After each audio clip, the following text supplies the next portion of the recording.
me that he is filled with the spirit of the Antichrist. What's up, guys? I'm Cody. I'm Phoenix, and we can see and sense the spirit realm. First off, guys, we need to understand what the Antichrist spirit is and not what popular culture believes or what we think about it. First off, the word the Antichrist is only ever in the Bible, not in Revelation, but it's used by the Apostle John. Most teachings on the Antichrist and most popular beliefs about the Antichrist actually come from a conflation of a lot of other different prophetic figures that are talked about in the book of Revelations, Thessalonians, as well as other scriptures. 1 John 2:18, it talks about the Antichrist coming, and it also says how many Antichrists have come. The spirit that the Holy Spirit always identifies as the Antichrist spirit is actually the spirit known as Lucifer. If you have been following me for a while, you know that Lucifer and Satan are actually two different beings. I'm not going to discuss their differences here. You should see my page for that information. The spirit of Lucifer is the spirit of pride. This is also the same entity that is talked about in the Bible as Apollyon and Abaddon listed in Revelation 9:11. Lucifer always looks like a being made out of pure golden light. He appears almost identical to how I and many others have described seeing Jesus Christ in the spirit realm. This is because Lucifer has done such a good job at trying to mimic Christ. He is the Antichrist spirit. He is pride. He tries to set himself up above God and says that there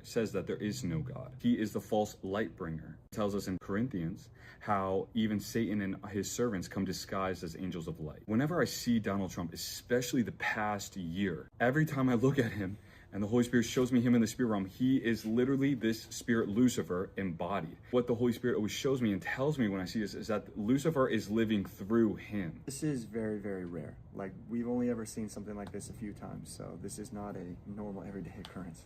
The spirit of the Antichrist, Lucifer, being the spirit of pride, I think it's pretty clear to see that in Donald Trump. Why is the spirit of the Antichrist pride or Lucifer? Let's go back to talking about what the Bible actually says about the Antichrist.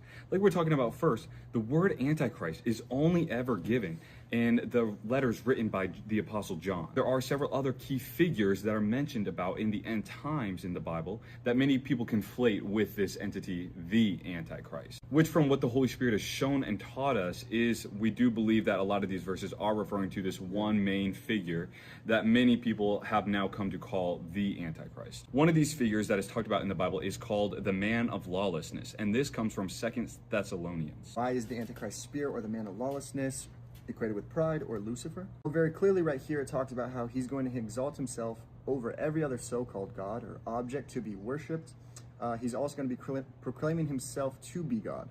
Pride is the only sin that would exalt yourself above everything, above every other so-called God, above every other God, proclaiming yourself to be that. Another key figure that is talked about in the book of Revelations that a lot of people conflate to this character of the Antichrist is called the beast in Revelation. This beast is talked about in Revelation chapter 13. These passages about the beast in Revelation chapter 13 are often conflated with what people say believe about the Antichrist. For instance, a lot of people say, oh, but the Antichrist is going to be loved by everyone. The Bible never actually says that. Revelation chapter 13, it says, but the whole earth marvels as they followed the beast. It says marvel. Yeah, Marvel very there important distinction. does not mean loved or admired. It also says everyone will say, who is like the beast and who can fight against it?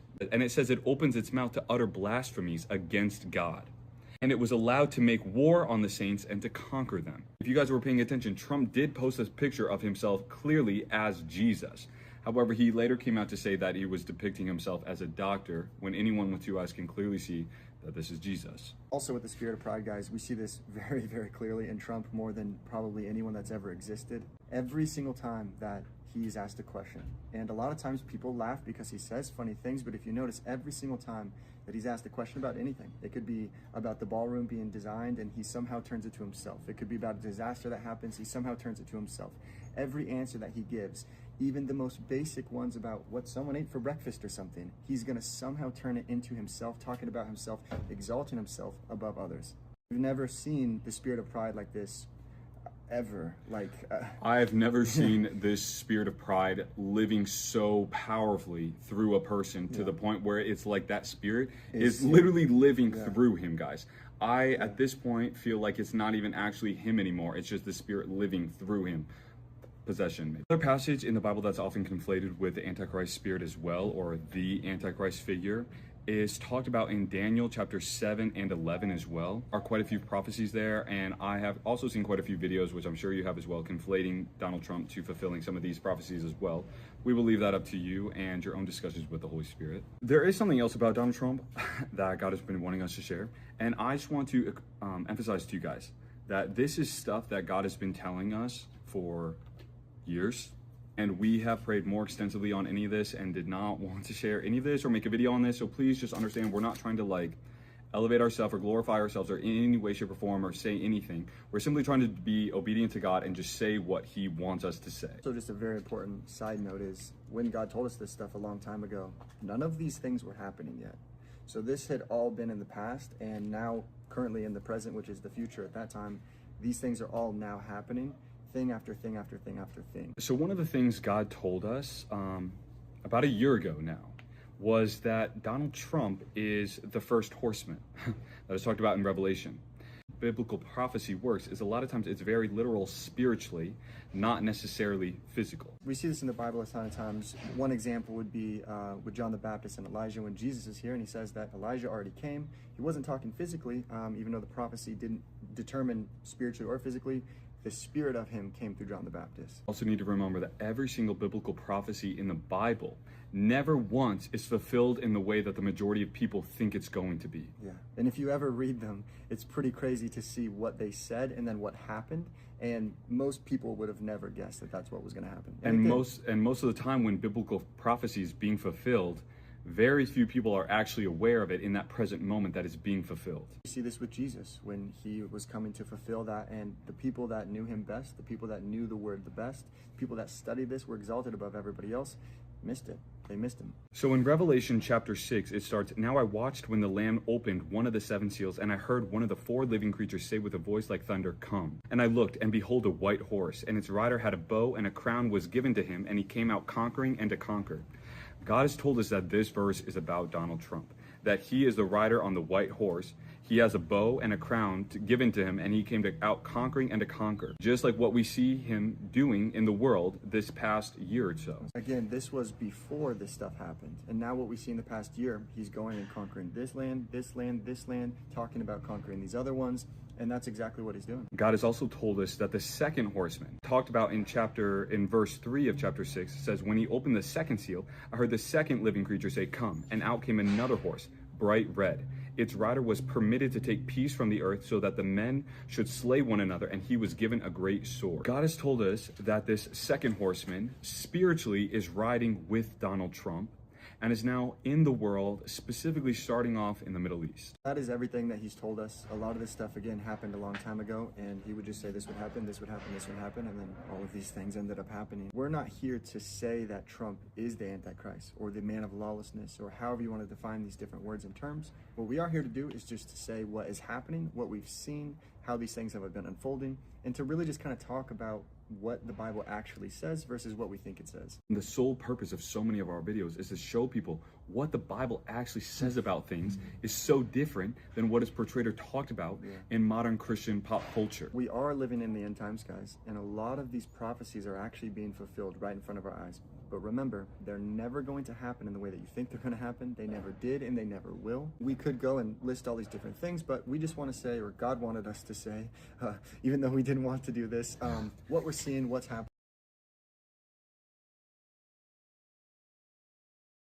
It's Phoenix, and I can see in the spirit realm. If you don't know me, I've been able to see in the spirit realm my entire life. I don't know what it's like to not be able to. It's really been in the past like 3 or 4 years that I've been really locking in with my relationship with God and like really developing this gift that he's given me. But you have to understand, these tips that I'm going to go over are going to be applicable for every single person. The spirit realm exists all around us all the time, always. Some people are just more sensitive to it than others naturally. Some people are going to be naturally better runners than other people, but every single human being has the ability to run. For some people, it might take a lot less training to be a really good runner rather than other people where it may take a lot more training for them to be at the spot that that other person is naturally. The first tip is going to be staying hydrated. When I'm dehydrated, it is way harder for me to see in the spirit realm, especially clearly, especially if I'm really dehydrated. When I try to look in the spirit realm or God tries to show me something, it's like all blurry and fuzzy and I can barely make things out. Versus when I'm really hydrated, I can see perfectly clearly, everything's fine, it's in like HD. Second thing I do is maintain a healthy diet. This honestly affects my spiritual ability more than anything else I've noticed. Sugar and highly processed food, especially fried foods and seed oils, are really bad and really hinder my spiritual sight. I know this goes for everybody else as well, which is why they popularize it and make it so affordable and everywhere you go. I'm like an extremely kind of health conscious person. But when I have eaten unhealthy in the past and go like a few meals or a few days in a row with eating like pretty bad food or a lot of sugar or fast food, I do notice it is extremely difficult for me to see clearly in the spirit realm or even to hear God or feel him like I normally do. That God has especially emphasized to me to enhance my spiritual gifting is eating a lot of protein and a lot of meat. Understand, being in the spirit realm or doing things of the spirit and living in the spirit, you're draining your body or depleting the flesh, which makes it exhausted.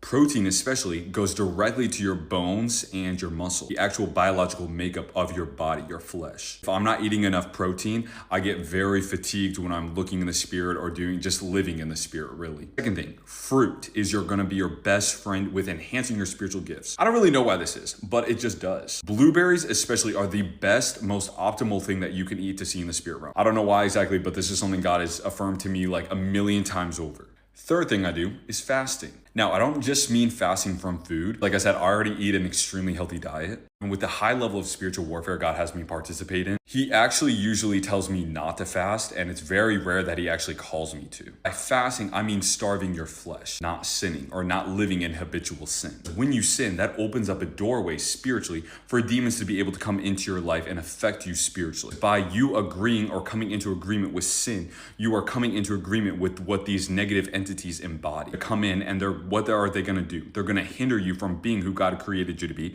or being able to hear or connect with God. This is why sin separates you. This is why if you're living in unrepentant sin, you're gonna have entities coming in from that are blocking you from being able to hear God or sense him fully, especially if you're living in some kind of habitual sin. Fourth is no stress and resting. Rest is huge. And if you have a close relationship with God, you will know this. He is huge on resting. And something he's really emphasized to me in my walk with him is to taking at least one day a week where I do absolutely nothing. I don't respond to people on my phone. I don't do anything productive really. I just relax and be and exist and do things that just bring me peace. Since doing this has really helped minimize my stress levels. My entire life, I'm like an extremely high anxious person. Always like, oh, what do I need to do? Like always needed to be doing something productive, you know? Workaholic, workoutaholic, just really obsessed with productivity. So this was something that I really had to learn, and learning how to not stress about things and to just relax and to do things that bring me more peace, and to taking at least one day a week where I don't do anything productive, have a Sabbath day. This has greatly optimized my ability to see in the spirit realm as well, because high cortisol and which is high stress, prevents you from seeing clearly in the spirit realm as well, or from being spiritually sensitive. Number 5 is exercising. If you haven't noticed a pattern, if you are unhealthy physically, you're not going to be healthy spiritually. In order to be really healthy spiritually and to be very spiritually sensitive, you have to be physically healthy as well. That's why there's so many verses where God talks about our body being a temple. Temples are beautiful and pristine. They're not mushy. They're not full of trash and garbage and muck. When you are exercising, you release a lot of physical endorphins and chemicals that make your body feel good. Every word that you think, every word that you speak does create an energy around you, whether you can see it or not. I can see it. All these entities that live in the spirit realm, they can see that. That is what attracts them to you. Demons and angels, they can't make us do anything. They're just attracted to and enhance what's already there. If you're eating like crap and you don't work out and you're just constantly thinking about negative things, obviously you're going to attract negative entities. If you're constantly thinking about good things, eating good and healthy foods, fruits and good healthy protein, working out, releasing all these good and positive endorphins that make you feel good and make you want to be happy and give you a will to live, you're going to be much more inclined to doing positive things and putting out positive energy, which attracts positive spirits and angels. Why there's endless verses in the Bible where God talks about being the power of the life and death being in your tongue, being careful what you think about, not to curse or even swear in your mind. Think on things that are good, that are righteous, that are pure, that are excellent. Physical activity or exercising, whatever that looks like to you or whatever kind of exercise you prefer, is going to only help increase this exponentially. I promise you. And the 6th and final tip to be really sensitive spiritually is having a lot of faith. In the Bible, when God healed anyone or performed any miracle for them, he would always say, your faith has healed you. Your faith has made you well. Disciples couldn't heal somebody or couldn't do or cast a demon out or something. It was because of their lack of faith or the person they were helping's lack of faith. Jesus couldn't perform hardly any miracles in his hometown, and he said it was because they had no faith. When I pray over somebody and I ask God to show me anything affecting them spiritually or anything he wants them to know, how clearly I can see what's spiritually affecting that person depends on their faith. I can tell immediately how strong a person's faith is when I'm praying over them, because certain people, it'll be like I'm watching an HD movie, or I can see everything going on inside of them spiritually and in their life spiritually. Like it's so crystal clear. Other people that I've prayed for, I can't make out anything. It's just blurry lights, and I have to rely strictly on what God is telling me. It all has to do with your faith. If you don't have faith, if you don't believe in God's ability to do things, if you don't believe in his power, obviously he's not going to be able to move in your life, and you're not going to be able to be sensitive to him spiritually. It's kind of like a catch-22. You have to believe in him. You have to believe in the spirit realm to experience it. Yeah, those are my 6 tips and stuff that I've noticed to help me be very sensitive to the spirit realm. If you're trying to get closer to God and you're trying to experience him more, you're trying to hear him